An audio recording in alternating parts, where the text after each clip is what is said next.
Welcome to the next installment in my video lecture series for economic analysis of the law.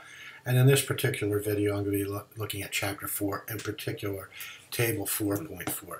Before I continue, I'm just going to read from the textbook the facts that are related to the case. It'll give us a good background for this problem. The E Electric Company emits smoke, which dirties the wash at the L laundry.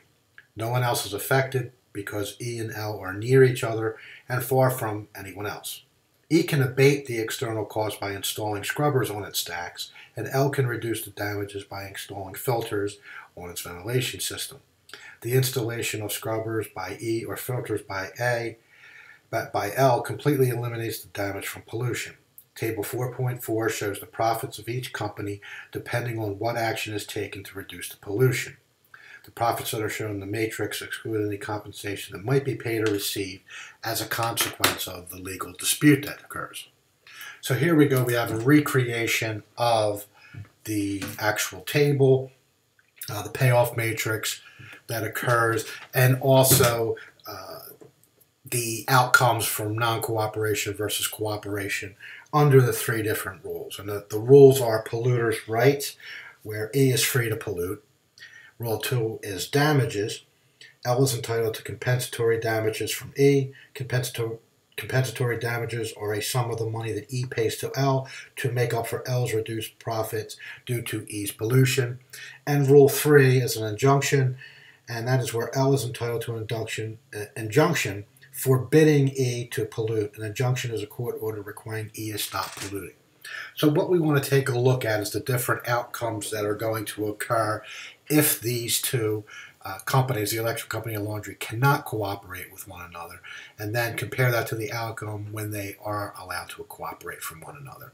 So let's take a look at the first scenario, Rule 1, polluter's rights. The electric company can pollute with impunity. They have no obligation legally to abate pollution, and it's the laundry's responsibility to deal with any of the pollution that is created by the electric company. So assuming that, let's take a look at what would the electric company do. Well, what we should do here is to compare the profits between scrubbers and no scrubbers for the electric company when the laundry has no filter or does filter. As you can see here, that the electric company is going to, what they're going to do is not to bother install scrubbers, because their profits are always higher when they engage in not installing the scrubbers.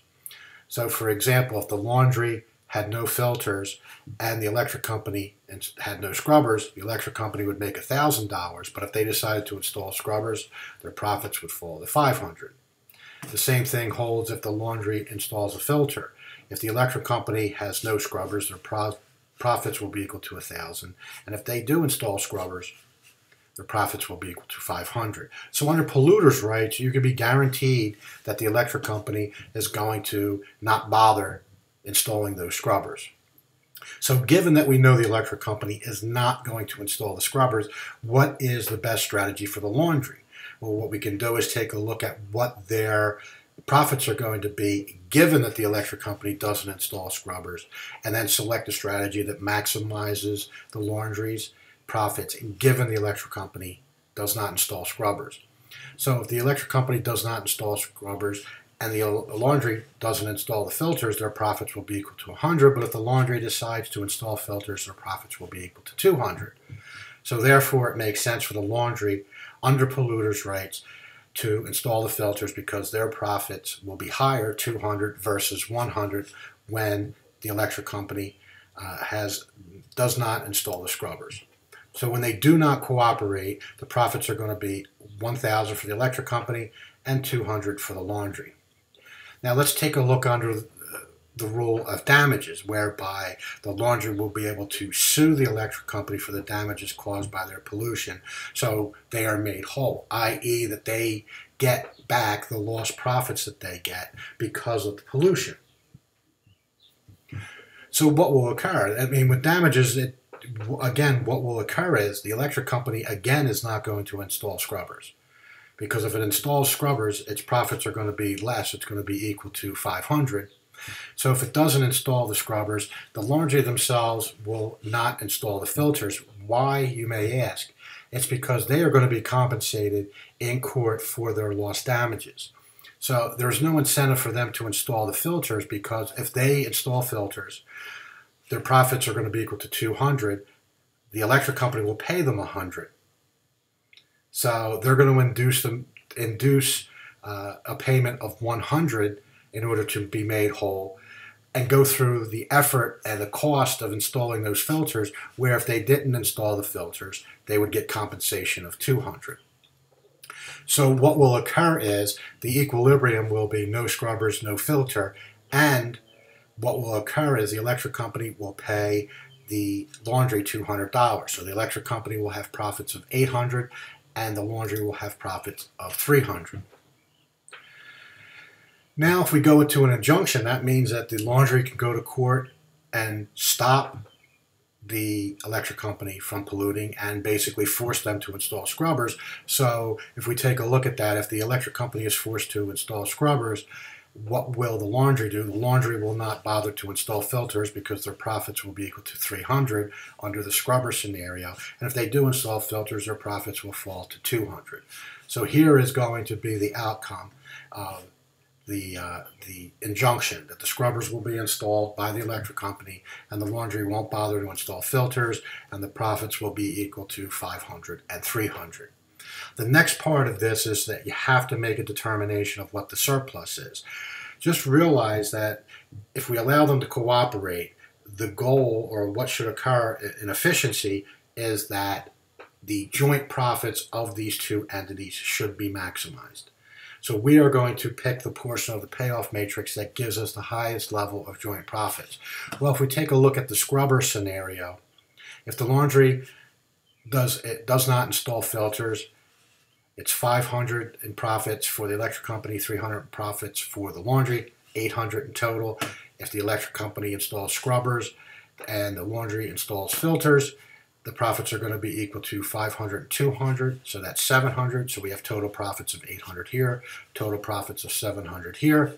If we go to this portion of the payoff matrix, this cell here, where it's no scrubbers for the electric company and no filter for the laundry, we have 1,100 in total profits. And if we go to the outcome that is no scrubbers and filters, no scrubbers for the electric company, but filters for the laundry, the total profits of these two entities is equal to 1,200.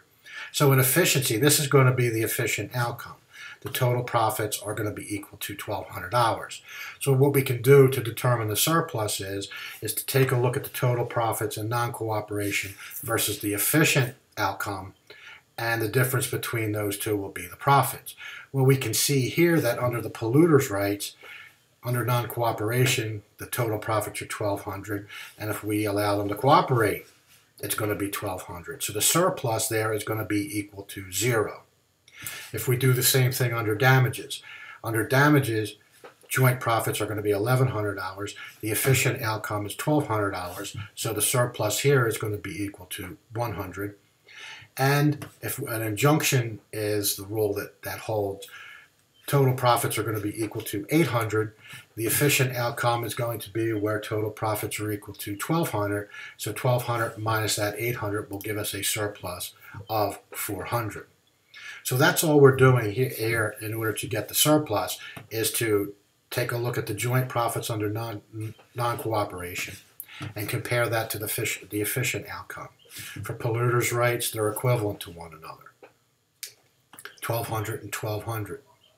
So here, the interesting thing is, under polluters' rights, the actual outcome is the efficient outcome. So giving the polluter the right to pollute, the outcome that we'll receive will actually be the efficient outcome. But for damages, we won't see the efficient outcome because joint profits are equal to 1,100, where the efficient outcome would be equal to 1,200. Now, how do we make a decision as to how this gets split up between the electric company and the laundry? The simplest rule of thumb that we go by, and we'll do this for the course, is just assume that the surplus is split evenly between the two. Excuse me. So this $100, 50 will go to the electric company and 50 will go to the laundry. So the profits will be 850 and 350. Now, to see this, what would the outcome need to be? Under cooperation, they can negotiate with one another, right? So what can happen is the laundry could threaten to sue them for damages, and they would get together and negotiate. And they would agree that since joint profits are maximized with no scrubber and filter, the electric company would say, listen, we're not going to install scrubbers. You install the filters. And in exchange for that, we will pay you $150. So originally, the electric company had profits of $1,000. We subtract the $150 from that. That gives us $850. Originally, the laundry had profits of $200. We add the $150 on there, and that gives us $350. So if you can see here, if you can compare the outcomes between these two, both parties are better off allowing for cooperation. All right, the laundry's better off because their profits are now equal to $350. If they sought damages, they would have gotten $300. So they are better off. They got $50 of additional profit compared to the $300 they would have gotten if they had gotten damages from the electric company. And the electric company benefits here because under the damage rule with no cooperation, they would have only had $800 in profits, and now they have $850 in profits. So it's beneficial for both parties. So realize that under damages and cooperation, they will get together and negotiate. They will get and select the outcome that maximizes profits jointly, and then there will be a transfer of wealth. A portion of the profits of the electric company, in our instance here, 150, would go to the laundry, whose profits would increase from 200 to 350. In the final rule, we can see here that this is where we have the largest surplus. We have a total profit of $800 under non-cooperation and $1,200 if they would have cooperated, which gives us a surplus of $400. Again, this, for simplicity's sake, we'll just assume that it gets split evenly between the two. So $200 goes to the electric company and $200 goes to the laundry, and we end up with profits of $700 and $500. So realize that in this cooperative setting, under polluters' rights, we already went to the efficient outcome. Jointly, profits were maximized.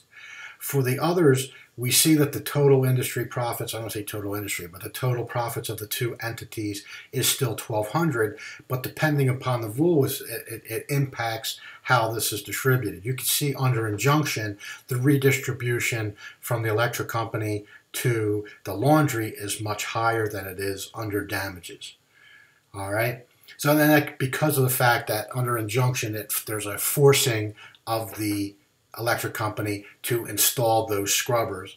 So because of that, there's the joint profits are much lower under that scenario, which means the surplus is much greater, and that surplus can be split between those two individuals.